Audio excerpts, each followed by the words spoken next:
What is going on, guys? Welcome back to another Chef's Garage video. Today I'm going to be giving you guys a 2-year update on my Mark 8 GTI's technology. Has it gotten better over the past 2 years? Well, that's what we're going to find out in today's video. But first, if you're new to the channel, it's the first time seeing my face on your screen, don't forget to please click that subscribe button down below for more awesome Mark 8 GTI content and other car content as well. I'm trying to become a full-time YouTuber, and I cannot do it without your guys' support. Now, anyways, back to the Mark 8 GTI. Now, 2 years ago, when Volkswagen launched the Mark 8 GTI back in 2022 here in the States, when all the reviewers got their hands on one, everyone hated on this infotainment system thing. I was pretty optimistic. I'm like, oh, how bad can it be? Well, for a little bit of an overview of this infotainment system, let me just show you real quick. This infotainment system is very unorthodox compared to the Mark 7. It's all integrated up into the dash, and it's all touchscreen, and it's definitely a big change compared to the Mark 7. However, people don't like change, and I feel like that's why people don't like it, is people have a hard time adjusting. Coming from an owner, after owning this car for 2 years and 25,000 miles, I could say that I have gotten used to it, but in no way, shape, or form, this infotainment system and technology in general is perfect. Now, for the Mark 8 GTI specifically, there are 2 infotainment system choices here in the United States. You have the base 8-inch screen, which has the 2 volume knobs on it, or you have this one I have here, which is the upgraded 10-inch screen, and it has no knobs at all. It just has these famous sliders that people absolutely hate, and everyone says that it's not. Everyone says that it's the worst thing in the world. I can confirm that it's half and half, actually. While I do absolutely love this size of the screen, I don't understand what Volkswagen was thinking of when doing these sliders. When I'm referring to the sliders, I'm talking about the little air conditioning slider and the volume slider. These sliders are pretty temperamental, and what I mean by that is that they sometimes work and sometimes don't work. Mainly, the best way to change the climate control, I find, is to tap the little climate button and then going to adjust the climate control that way. This is very difficult to do while you're driving, as this infotainment system is not very fast and it's not very responsive. So it takes about a good maybe 10 to 20 seconds to do this while driving, which is not super safe because I have to take my eyes off the road while I'm driving, which again is also not safe and you shouldn't be doing. There's definitely more things too with this infotainment system. The fact that it takes forever to start up and warm up in the morning when I start this car cold.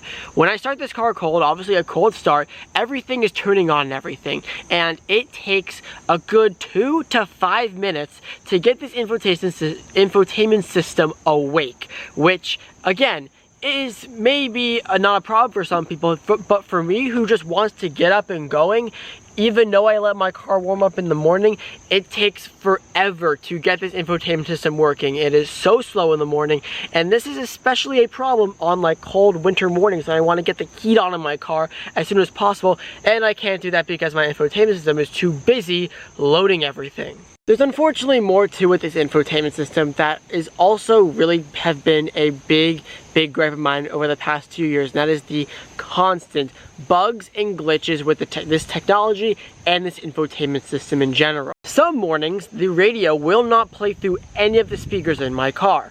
Some mornings, it will only play through this top speaker in my car. And for some mornings, it worked completely fine. It's so random. Additionally, some mornings the clicking sound on the infotainment system will not work at all. It's just completely silent, and other mornings it works completely fine. Then there's this middle screen right here, which is the main virtual cockpit for this car, and I've also got constant warnings of like my parking sensors sometimes being unavailable, sometimes my travel assist unavailable. But however, I have not had any of the travel assist unavailable features with this car. I know there's a fix, you have to replace the steering wheel. I've never had any of that issues before. I do get parking sensor issues and stuff like that, but along those lines, but no travel assist errors, not too much. But yeah, and additionally I want to add that sometimes my backup camera doesn't want to work, or it flickers on and off, which again, is a safety hazard at this point. I mean, when all new cars are required to have backup cameras, I can't deal with a backup camera that freezes sometimes, or a backup camera that flickers.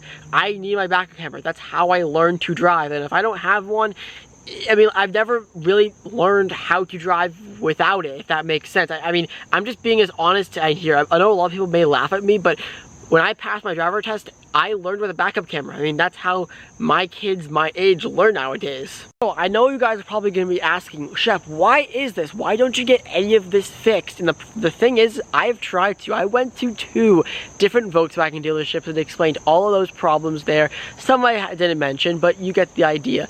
And none of them could find the problem. The issue with this technology in this car is it's so random and intermittent. Sometimes this car works completely fine, and sometimes it doesn't. And the whole slow thing as well, I mean, there's just nothing that they can do about that. Or is there? You see, when I got this car 2 years ago, I got an email explaining that I would be getting over-the-air software updates, or software updates in general. I haven't received a single software update on this car since new. The base software on this car is 1880. That's like the code name for the delivery software that these 2022 GTIs came with. I have not received a single software update. So I don't know what I'm doing wrong. I've taken my car to the dealer many times. They definitely could have installed it themselves, but I have not received a single software update, which leads me to believe that Volkswagen is just not on the top of their priority list right now.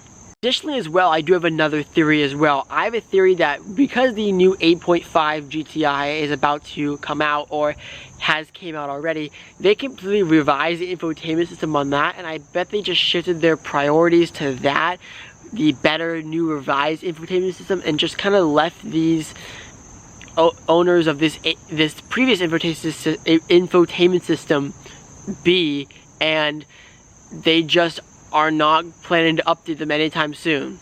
Which to me is pretty disappointing in my opinion. I mean, I feel like Volkswagen was trying so hard to make sure the new generation of Volkswagen GTI was going to be feel and drive and handle like a GTI, that they didn't really prioritize the technology as much. I really wish that Volkswagen did that, because if they did, that would have made this infotainment system and this car in general be so much better than what we currently got. Because as of right now, this generation of GTI, and especially the technology, it really feels like it's still in beta. Like, it really shouldn't feel like that this technology shouldn't be mass produced. It really has so many issues, in my opinion, that they definitely need addressing, especially a bunch of the safety concerns, like the backup camera, for example, which I know is a recall. I haven't received a single recall piece of paperwork on this thing at all. Oh yeah, and by the way, when I say recall piece of paperwork, I mean specifically on the backup camera or any of the technology issues with this car, like the travel assist errors.